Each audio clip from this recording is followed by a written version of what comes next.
तुम्हारा खत मिला जाना, वो जिसमें तुमने पूछा है,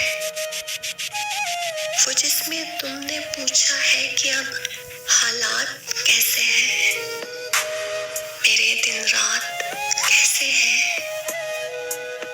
मेहरबानी तुम्हारी है जो तुमने इस तरह मुझसे मेरे हालात पूछे हैं, मेरे दिन रात पूछे हैं। तुम्हें सब कुछ बता दूंगा,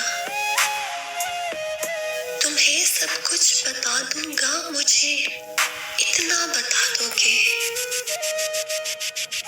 कभी सागर के किनारे पर, कभी सागर के किनारे पर किसी मछली को देखा है,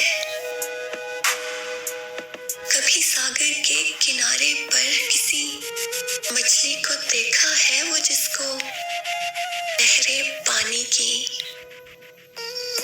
किनारे तक तो लाती है,